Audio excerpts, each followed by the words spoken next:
ஏன்னா எம்ஜிஆர் அவர்கள் கட்சி ஆரம்பித்தப்போ, ஏன் அவர் ஜெயிச்சதுக்கு அப்புறம் கூட சட்டசபையில் கூட ஏதோ ஒரு நடிகர் கட்சி வந்திருக்குதான், ஏதோ ஒரு புதிய கட்சி வந்திருக்குது, புரட்சி தலைவர்னு ஒருத்தர் வந்து இப்படியெல்லாம் கேலியும் கிண்டலுமா.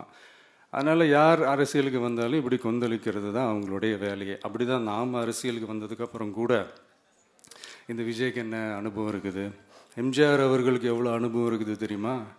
52லேருந்து 72 வரைக்கும் அந்த 20 இயர்ஸ் திமுகவில் இருந்த ஒரு அரசியல் அனுபவம் எவ்வளோ இருக்குது தெரியுமா?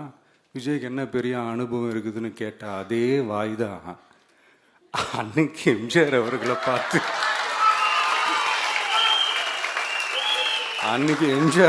பார்த்து அரசியல் அரிச்சுவடி தெரியாதவர், கவர்ச்சியை மட்டுமே நம்பி இருக்கிறவர், அட்டக்கத்தி, வாய் விளம்பர வள்ளல்,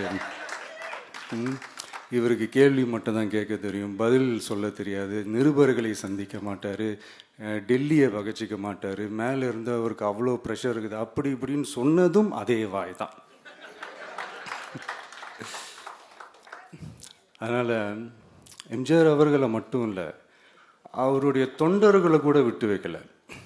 அது என்னது, இந்த பளபளப்பு ஜொலி ஜொலிப்பை பார்த்தா பல்லிழிப்பவங்க, இப்படியெல்லாம் கிண்டலும் கேலியுமா. இது எல்லாம் மக்கள் ஒரு மாதிரி சைலண்ட்டாக வாட்ச் பண்ணிக்கிட்டு என்ன பண்ணாங்கன்றது உங்களுக்கே நல்லா தெரியும். அவர் ஜெயிச்சதுக்கப்புறம் இந்த அரசியலில் பழந்துன்னு கொட்டை போட்ட அனுபவிச்சாலையும் இருப்பாங்கன்னு சொல்லுவாங்கள்ல, அவங்க எல்லாருக்குமே அந்த கோட்டைன்றது ஒரு பகல் கனவாகவே மாறிடுச்சுன்னா பார்த்துங்க.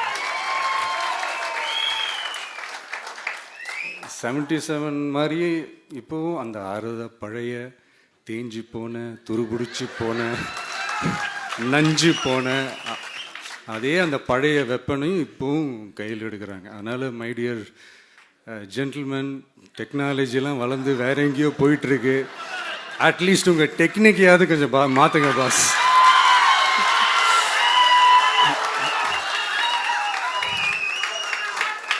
காமராஜர் அவர்களையும் விட்டு வைக்கல. அவருக்கு இலக்கியம்னா என்ன தெரியும், அவர் மாபெரும் புலவர், அந்த புலவர் இந்த புலவர்னு அவரை பற்றியும் கிண்டலும் கேலியுமா. அதான் முன்னாடியே சொன்ன மாதிரி யார் எதிர்த்து நின்னாலும் அவங்கள கொந்தளிக்கிறது தான் அவங்களுடைய வேலையே. ஸோ இப்படி அவங்க பண்ணுற தப்பெல்லாம் நம்ம எடுத்து சொன்னால், அவங்க பண்ணுற அட்ராசிட்டியை பற்றி நம்ம எடுத்து சொன்னால், அவங்க பண்ணுற அந்த ஊழலை பற்றி தான் நம்ம எடுத்து சொன்னோம். முக்கியமாக நாம் அதை எடுத்து சொன்னால் 50 வருஷத்துக்கு முன்னாடி இருக்கிற அதே தகர டப்பாவை எடுத்து உருட்ட ஆரம்பிச்சிருவாங்க.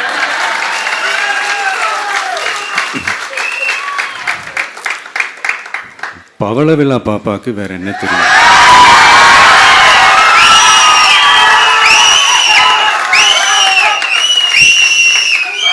பழைய டப்பாவை உருட்டதானே தெரியும்.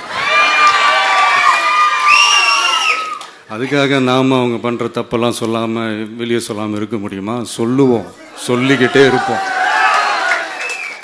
நம்மளை தவிர யார் அவங்கள ஏற்று நின்று கேள்வி கேட்கறது? யாருக்கு அந்த தில் இருக்குது?